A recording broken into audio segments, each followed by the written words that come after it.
Hi, I'm David Weiner from the University of Texas, Arlington. I'm presenting in place of Shima Hamidi, who was not able to be here today, unfortunately. So I'm going to talk today about location and Section 8 housing and these affordable housing programs that aim to have housing that is that's affordable for low-income people, but a lot of times transportation is not a consideration. Here we have two different cities, the dark dots being the unaffordable areas, light dots being affordable, and you could just see how they've placed their units very differently with different concerns for affordability. So,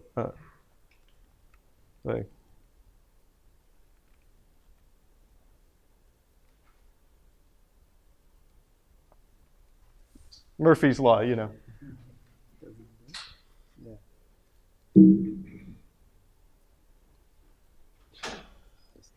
Oh, okay. All right. All right, there we go. So HUD's affordability standard is total housing costs that are below 30% of the gross annual income. But the question is to what extent do they consider transportation in that calculation? And this is a widely accepted standard. It's used to qualify people in many legislative standards as well. And it's used both nationally and internationally. So the question is, where does transportation fit into this standard? Transportation is an important household expenditure to consider because it's the second largest after housing. But yet, transportation and housing costs are distributed very differently. Housing costs, this is looking at the Dallas-Fort Worth metro area. Housing costs, you can see, are most of the area is considered affordable. Over 69% of the block groups in the Dallas-Fort Worth metro area are affordable by this 30% standard. But only 12% are affordable when you include transportation.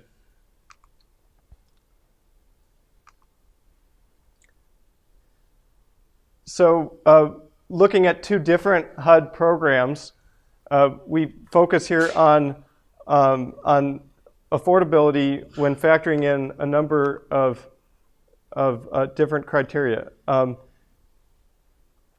LIHTC program in particular, we look at LIHTC and Section 8, and LIHTC is the largest federal rental housing assistance program for low-income households, accommodating nearly twice as many households as public housing, and an expenditure of over $5 billion annually.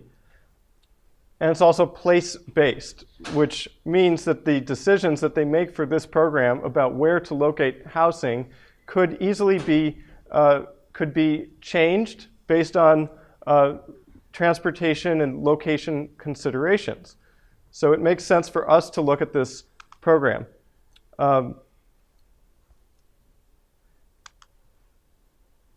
as it is, the program is focused on areas that are considered difficult to develop and qualified census tracts. So these criteria could be changed if transportation costs are problematic. This study was built on earlier work that also looked at affordable housing but did not look at as many areas. This work also follows the methodology of using disaggregated data to develop cost models. Rather than use national numbers, the study actually looks at the costs in each metro region and accounts for D variables, which I'll talk about in a second, and is specific to low-income households. We define D variables as density, diversity, design, destination accessibility, distance to transit, which would be like first, last mile, development scale, the size of the development, and demographics. This is the entire data set for LIHTC and Section 8, and looks at several different dimensions of transportation costs, like vehicle fixed cost per car, driving costs, and transit costs. And costs go up when you get farther from transit stations. And look specifically at neighborhood characteristics like gross density, regional household intensity, and transit connectivity. And looks at auto ownership, auto usage, public transit usage, and tries to develop an index of total transportation costs and then apply it to the data set of Section 8 and LIHTC developments. And compares it at both the individual household level and at the metropolitan regional level. At the metro region level, looking at factors like metro area population, metro area employment, compactness. And at the individual household level, looks at household VMT, tries to calculate this, and also household number of trips and number of vehicles, tries to model this for the LIHTC and Section 8 housing sites using our existing data from the National Household Travel Survey. And the National Household Travel Survey data found these levels of impact from different locational factors and income factors like household workers, income, employment. And so we use this to model the VMT in the low-income housing sites. To do this, we look at different car models and their costs. We use that to model costs. This is just an example of one variable we look at, using fuel costs in a particular metro area and multiplying that by by auto usage from that particular site. Transit costs, we look at transit fare per trip, which is for the entire metro region. We develop an average by looking at the total number of unlinked trips for the region and the total amount spent on transit fares in the region.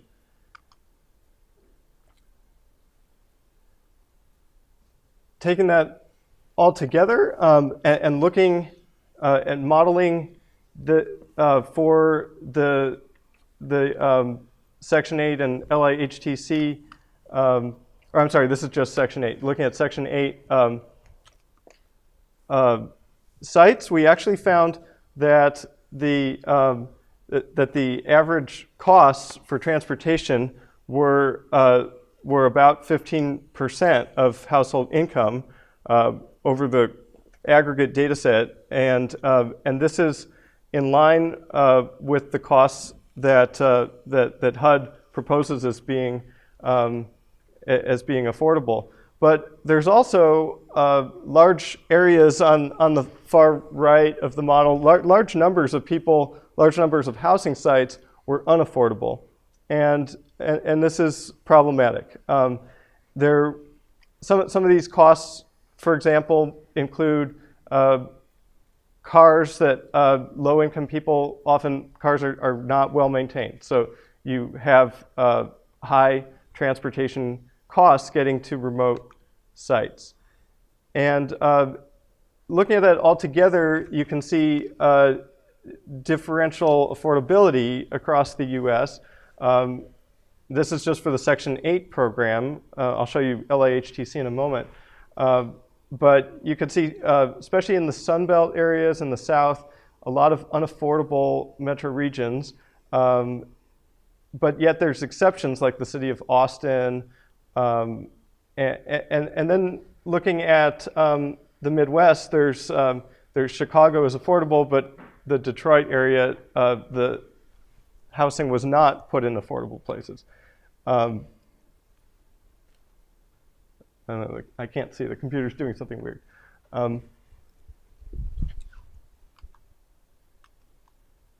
Okay, sorry about that.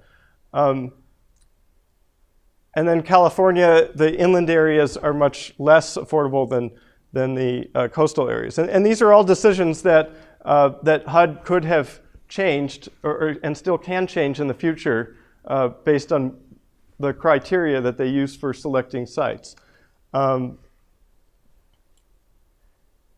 The sites in the San Francisco area, this is just the San Francisco and the peninsula were 100% affordable. And Los Angeles was a very high percentage of affordability as well. So these are the regions listed by level of affordability. These are all the best regions. So New York, Portland, Minneapolis, Oakland, DC, Chicago, et cetera. And these are the least affordable areas. And the area Warren, Troy, outside of Detroit was the worst, with almost none of them being affordable. And Phoenix behind it, very low affordability rate, 2%, 2.5%. And Tampa, Riverside, Inland Empire area were very low affordability as well. And this is just looking at the regional scale. In the Dallas metro area, where about 28% was affordable. Many of these sites, like in this corner down here, there isn't even transit. In the city of Arlington, we've had several people mention that today from University of Texas. But yet they located affordable housing there. And then this is looking at San Francisco area, most of it being affordable, and then a few not. And you can see where, what does it mean to be affordable? Well, most of these are near transit lines, near BART or Muni lines, and the more remote sites are not. Portland, most of the ones on the Portland side are affordable, but the ones, you could see Vancouver, Washington up in the far corner, that's over in Washington State, and those are not affordable. So you can even see differences between jurisdictions, and that certainly leaves some room for future study about different standards in different states. Pittsburgh, very low affordability. Cincinnati, very low. And now the low-income housing tax credit program, we see a similar pattern. Also in the Sun Belt was the worst affordability, but exceptions in the middle of the country like Salt Lake City and Denver, and then Detroit was not so good. And then here again we see DC being DC and San Francisco are the best with this program. And then San Jose and New York. And we see Orlando being the worst with this program. and Oklahoma City, Nashville, New Orleans, which New Orleans was actually surprising because it's a relatively compact city, but not very many of the sites were in well-served areas.